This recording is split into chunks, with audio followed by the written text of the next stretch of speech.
Edwin Walker joins me now, back to a very serious issue that I don't want to make light of.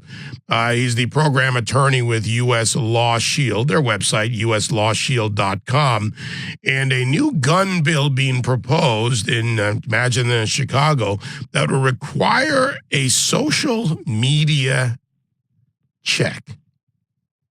I want you to think about that for a moment. Your First Amendment right to speak freely on a platform you choose to join could be used against you when you want to exercise your Second Amendment right. Edwin, how are you?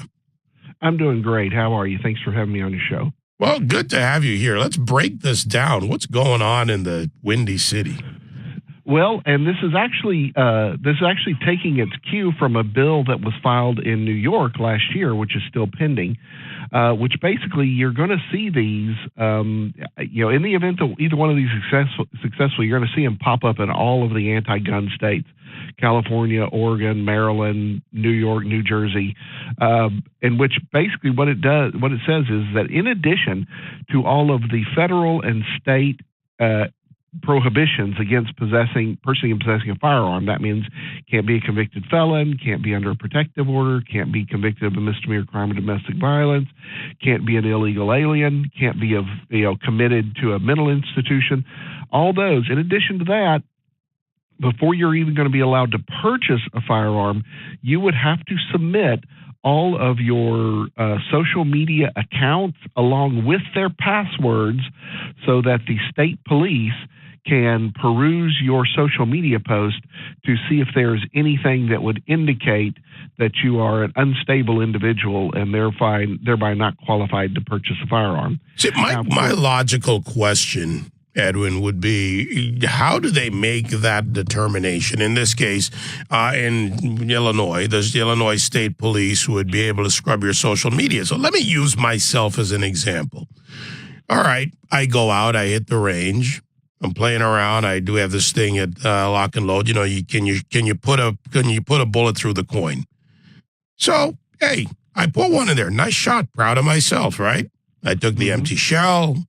I took a picture of the coin. I put it up side by side. I did this. Nice shot. Whatever. Breathe. I slowed down. Just have a little fun with it. If they see something like that, can they determine from that I'm dangerous because I'm capable? Heck, they may determine that you're dangerous because you just took a shot at a former president, the president on the coin, of course, or that you're defacing U.S. currency. There's no standard, and that is the danger. Is that if you're putting the police in charge of determining somebody's intent or the context or the purpose of somebody making a social media post, there's really no limit to how it can be abused or misconstrued. We have laws are generally unconstitutional if they're overbroad or vague, and this is the essence of overbroad and vague. There's no determination on what is disqualifying, and there's really no determination on who makes the decision as to whether or not a post is disqualifying. It may get to the point where somebody just doesn't like your politics and they'll say, oh, this person's unqualified. We're seeing that now. The fact that the MAGA hat, the red MAGA hat, has now been identified by people on the left as a hate symbol and that only unstable people, wear MAGA paraphernalia. Maybe that's the belief of the person making the determination. Says anybody with a MAGA hat on their social media post doesn't get approved to purchase a firearm. Well, let's go to another perspective on this. The people that, in my opinion, and I think some of the facts bear in this direction, people that really need the ability to protect themselves are often not the person living in the really nice neighborhood, maybe the gated community, low crime rate, almost non-existent. But in some of these urban environments where there are hardworking people just trying to, get their lives together, do a day-to-day, oftentimes on the edges, in high crime areas, they have an absolute need and a right to be able to protect themselves from someone coming into their house. I saw a story the other day, I think this one was in East Houston, where 5 people went in on a home invasion. Thankfully, the homeowner started shooting. 3 of them were killed. I don't know the state of the other 2, but that homeowner was able to protect their lives. And it wasn't the best neighborhood, but it wasn't the worst, but it was a target. And if one of those people, that homeowner or somebody in Chicago, goes on social media and writes, you know what, I live in a crappy neighborhood. There's a drive-by every 3 days. On the weekends, it gets crazy. In the summer, the heat kicks in, and this is going on. And you know what, I want to have a gun to protect myself. Does that make them potentially a no on an application? Because this is a person saying, I need it here. Yeah, and that you're absolutely right. That could be one of the determinations. The person making the call as to who does or doesn't get a gun can have the opinion, well, I think guns are only necessary for hunting or target shooting. So anybody who expresses a desire to use a gun against another human being is thereby disqualified from ever having a gun. Like I said, there's no accounting for the parameters or the context in which these social media posts are examined, and then and that's actually a more specific point. The more broad point is that if we're looking at this from the most dangerous perspective possible, is that this truly is the thought police. Is that you on social media, you are now forbidden from taking contrary positions, explorative, creative pieces, any of this. Could be construed as a reason why this particular person shouldn't have a gun. It's all subjective, and that's what's dangerous about this, is that heretofore, all of our firearms disqualifications have been objective standards. They are yes or no positions. Have you ever been convicted of a felony? Yes or no. That's clear cut. Have you ever been involuntarily committed by a court to a mental institution? Yes or no. That's an objective standard.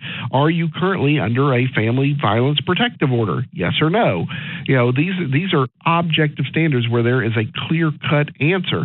Here, whenever you're leaving it to the subjectivity of whatever government agent happens to view your social media, you can't have a constitutional right that is subjected to such an improper standard. Well, we will continue to keep an eye on this story as it develops in this issue. Where are they in Chicago right now with this? Are they closer? What are the next steps? There are folks up there in Illinois who need this information. Well, the bill has been filed. It was just filed last week, I believe, so it hasn't really made any progress. But what you need to keep an eye on is the legislators that are pushing and supporting this, because and like I said, every other state that's taken an interest in it, because that's where the anti-gun folks, they are going to continue to kind of nibble around the edges. Now, obviously, we all know that their objective is the outright banning of firearms, maybe even the Australian-style confiscation of firearms. But they're not going to go there, and, one day we will have, a congressman making a proclamation, instead of the Green New Deal, it'll be called the Gun New Deal, and they'll actually lay out in black and white all of their wacky, unobtainable objectives.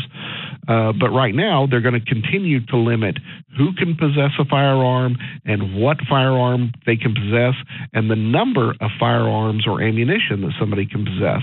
So they're slowly going to work their way to the point where they are eventually going to propose outright banning of firearms, including the bill that's been filed. Your listeners should be terrified of a bill that was filed a couple of weeks ago in the United States Senate, supported by 26 Democratic senators.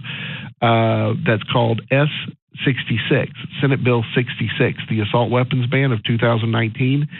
It is, if that ever became law, it would, the Second Amendment will have never seen a darker day than if something like that gets passed.